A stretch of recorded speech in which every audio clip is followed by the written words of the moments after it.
everybody, in this video we are going to create the infamous kick rumbles that defined 21st century techno without using DAWs like Ableton or spending big bucks on Eurorack. More often than not, techno rumbles are produced inside of a computer because the complex signal chains can be tedious to set up in real life. Today, however, we are going to simplify this process, explore different options for every budget and try to find out if these hardware alternatives are actually better than their computer-based counterparts. The exact origins of techno rumbles are nebulous, most probably inspired by the monstrous acoustics of warehouses used for raves of questionable legality, putting reverb and other effects on the kick to generate additional low-end elements dates back to at least the early 90s. That being said, it wasn't until the 2010s that these rumbles became the omnipresent dance music cliché that we know today, with iconic tracks like Ben Clock's 2009 Sub-Zero laying the groundwork for this international trend. There are countless tutorials on how to achieve these tones with plugins, and their popularity led to an arms race of increasingly complex music production techniques. The overall concept remained the same though. First of all, you need an exact copy of your kick using some kind of split functionality in your DAW.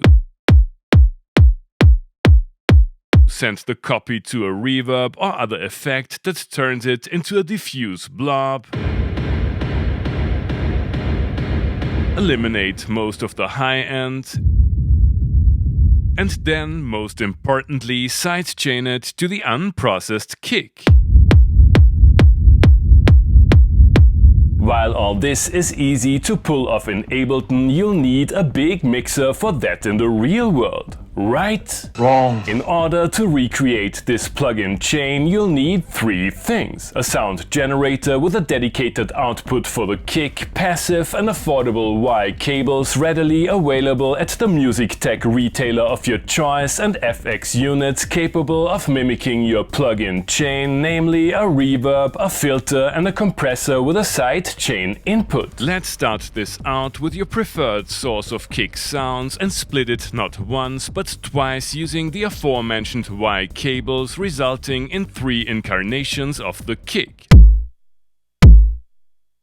The unaffected kick itself, one we are going to process into the rumble, and another unprocessed one to trigger the sidechain of the compressor, but more about that in a bit. You have complete creative freedom when it comes to the selection of reverbs and other effects. Overpriced vintage processors, a half-broken pedal you found in the dumpster. Your choice. Just make sure it spits out enough bass content so you can make it rumble. One of the more challenging gear choices is the filter. You will want to get rid of all but the lowest frequencies of the processed kick, so many conventional equalizers just won't do it. I love using a classic ladder filter for that, because it also provides great saturation effects and other ways of shaping the tone. But you can also go with all kinds of graphic EQs, old PA system crossovers, use the external input of a synth or any piece of gear with a filter. Getting hold of a compressor has become super easy, barely an inconvenience. They used to be part of many live sound rigs, and now that a vast majority of engineers have switched to digital consoles, the remains of their old side racks can be bought for cheap. Make sure it has a sidechain input. That's also where the remaining split of the kick goes into, and chances are you want it to have an attack and release control to make the rumbles pump and groove in time with the kick.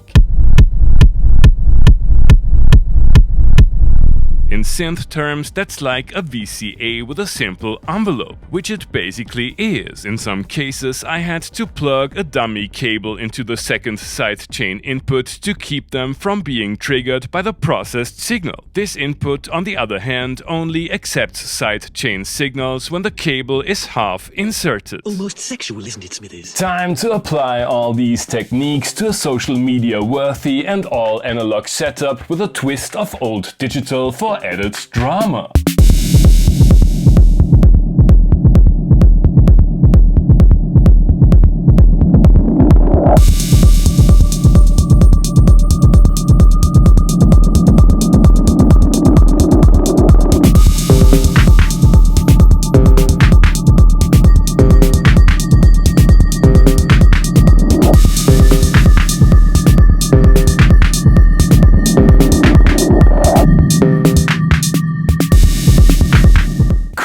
Though spring reverbs wouldn't usually be my first choice for that, I like the retro flavor quite a bit, and the Moog filter lets you actually play the rumble. Let's try to create a more conventional version with a few less exclusive effects.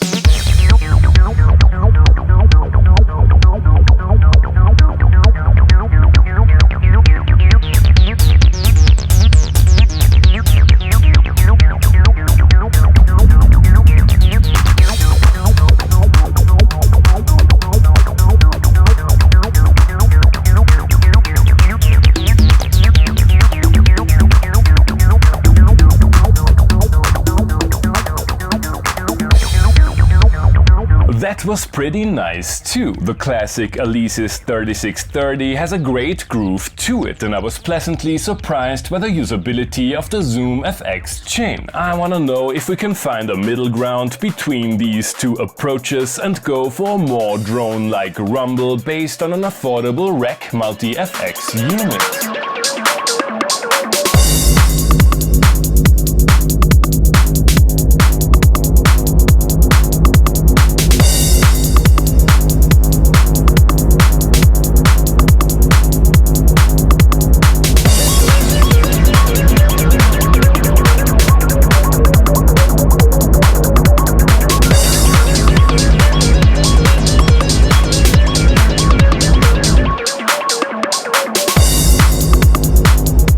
Is it worth using hardware for creating techno rumbles? Maybe not for mainstream EDM, but it can add interesting textures to a track without breaking the bank, and the hands-on UI of hardware effects makes the concept more approachable to traditional synth aficionados. That being said, I'm really looking forward to making some good old bass lines now. Thanks for watching and see you next time. Hey guys, I hope you enjoyed the episode. Feel free to like, subscribe, become a patron and use one of the links down below that support the channel regardless of what your gas commands you to buy.